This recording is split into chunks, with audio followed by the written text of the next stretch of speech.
بسم اللہ الرحمن الرحیم۔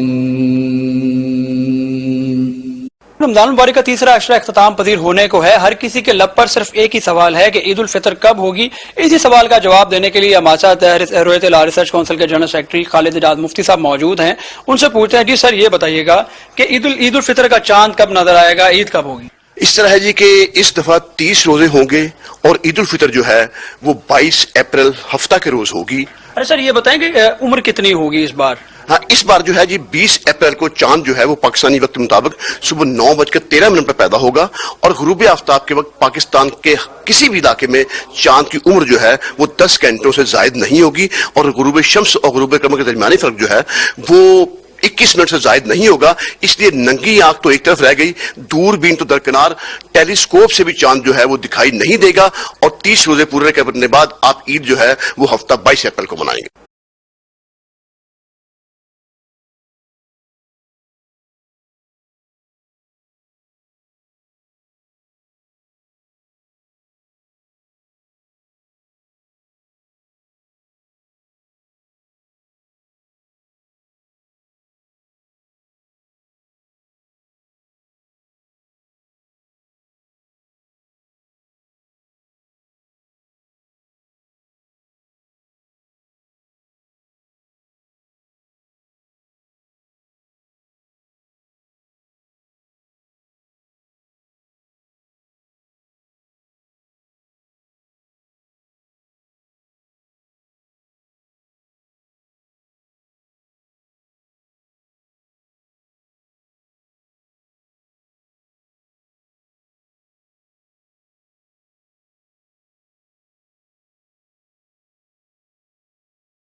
تیسرا ایک مسئلہ چاند کے موضوع پر ہے کہ کہاں چاند نظر آئے تو دوسروں کے لیے بھی ثابت ہو جاتا ہے.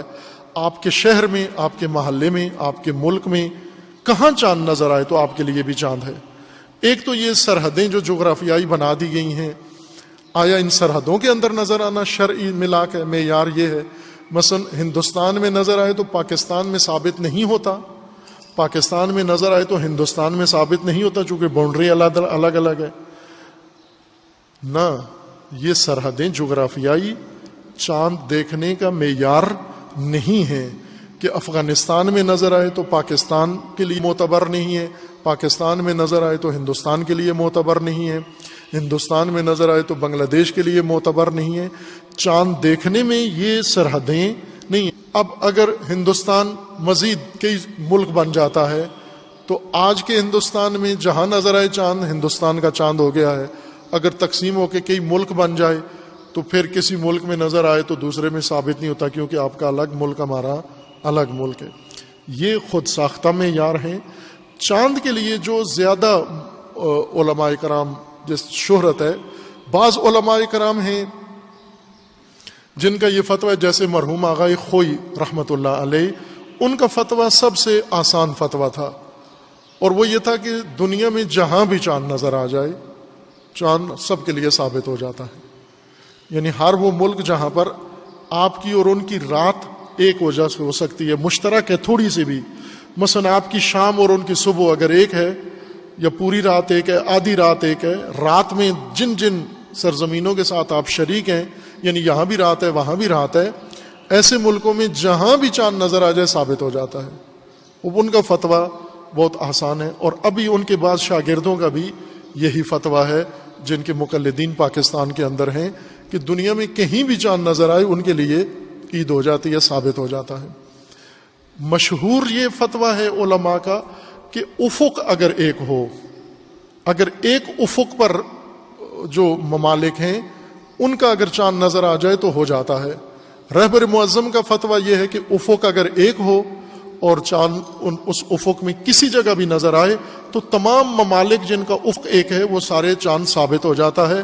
باقاعدہ دفتر رہبر معظم سے ہر سال نشر ہوتا ہے. اس سال باقاعدہ طور پر ان کے شعبہ بین الملل بین الاقوامی امور کے جو شعبہ ہے انہوں نے یہ تحریراً بھیجا ہے، ہمیں بھی موصول ہوا ہے، اور بھی ظاہر مختلف جگہوں پر یہ حکم ان کا جاری ہوا ہے کہ افق جن ممالک کا ایک ہے ان میں چاند ثابت ہو جاتا ہے.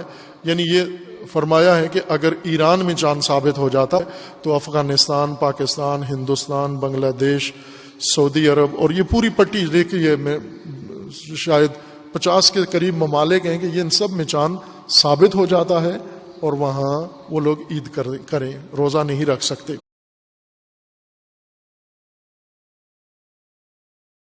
اب پاکستان میں وزیر مذہبی امور نے باقاعدہ طور پر نوٹیفیکیشن جاری کیا ہے کہ محکمہ موسمیات چاند نہ دیکھے.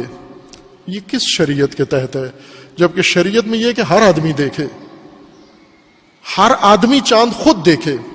اور انہوں نے باقاعدہ حکم، وزیر مذہبی امور ہے اور متشرع ہیں ماشاءاللہ، ریش مبارک ہے ان کی، تو ساتھ یہ کہہ دیا ہے کہ محکمہ موسمیات چاند نہ دیکھے. وہ کیوں نہ دیکھے؟ کس شریعت کے تحت روک رہے ہیں؟